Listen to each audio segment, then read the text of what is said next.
So I finally got the chance to play the Eden Zero demo, and the game is fun, but the game needs a little work. And today we're going to be going over all the reasons why it needs to be touched up. Alright, so the skill tree in Eden Zero, while has a lot, also has not that much.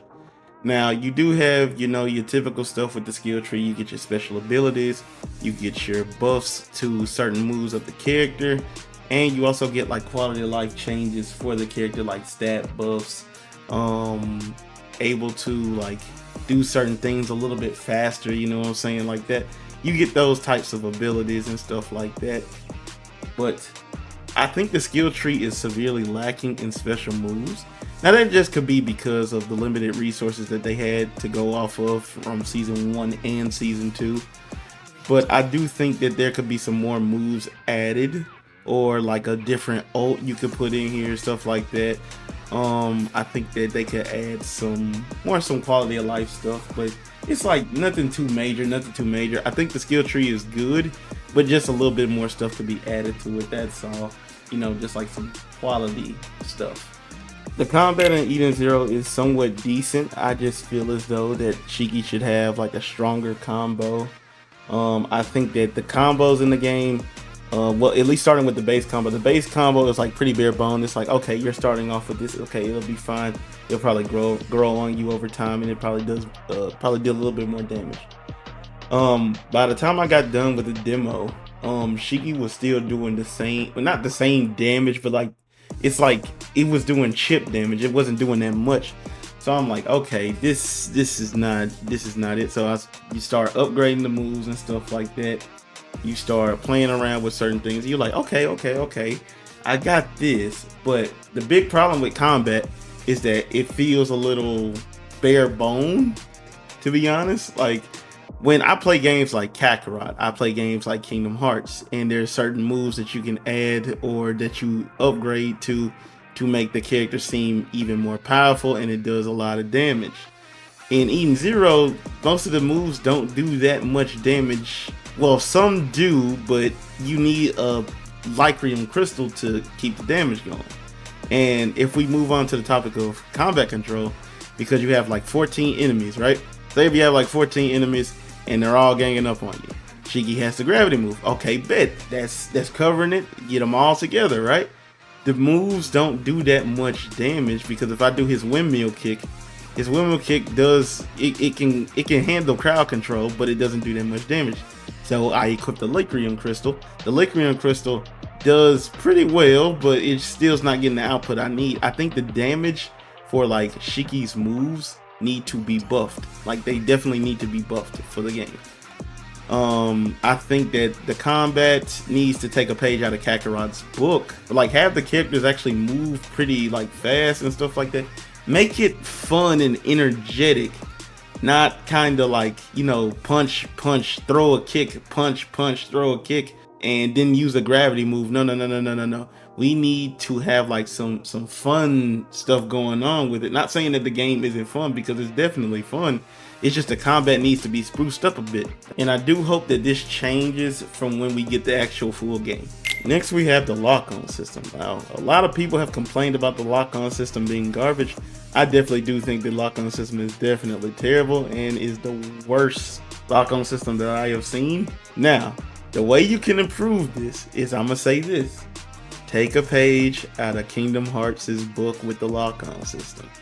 The Lockon System has a slightly different angle than when you're not locked on. It has that type of feel where it's like it lets you know how much ground you're covering over, or how much distance you are away from the opponent. Or you can even do Kakarot's route or Scarlet Nexus's route with the type of Lockon System, where it lets you see the distance you are away from them. Because when you do the Lockon System in Eden Zero, you're like right up on them. You can't really just cover your distance. It don't change the angle or anything. It's like you just being like in that certain pose. It don't even change the angle. I need that angle change to where I can know I can cover my ground and know how far away I am from the person, so I can better calculate a strategy to get them going.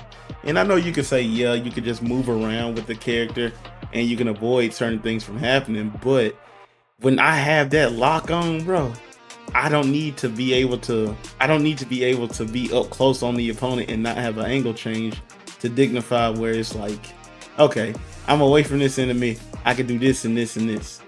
Because it's just gonna fuck me up, bro. It's just gonna fuck me up if I don't have that. Also, the lock on does disappear when you do like one of your special moves. What more so with Rebecca, like if she does her R1, right, the lock on disappears. And I get it, like for the moment it should disappear, but when she comes back to being in third person, it needs to come back. It doesn't need to be, you know, gone. Like I can see it when she's in like first person view or something like that. It could be gone, right? But third person view, it needs to come back on. Like I don't understand that. That's weird.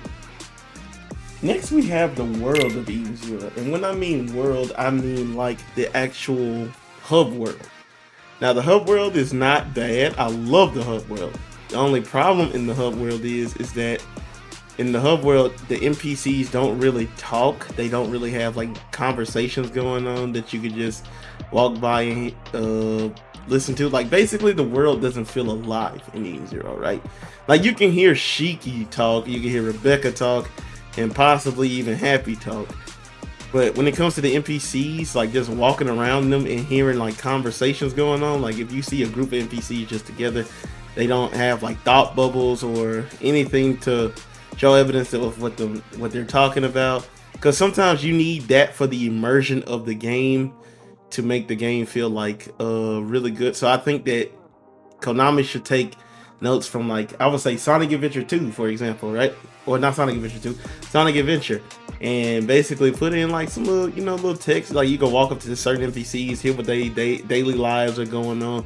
Like I know the most typical gamer is not gonna care about that, but somebody who plays like action RPG games and stuff like that, you care about little stuff like that, little details to make the world feel more alive, to make it feel welcoming and inviting. The exploration isn't too bad.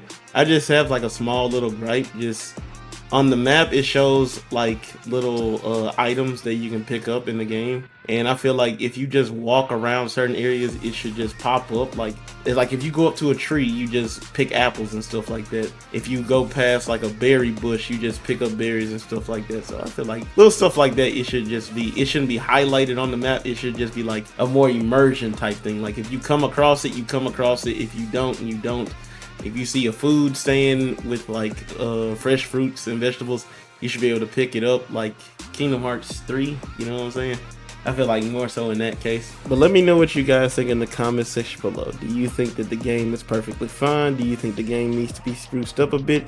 Do you think Konami will spruce it up a bit, or do you think they'll just keep it the same? Without any further ado, guys, I've been Astra. Make sure to like, comment, share, subscribe, stay notified when I upload, and I'll see you guys in the next video. Peace.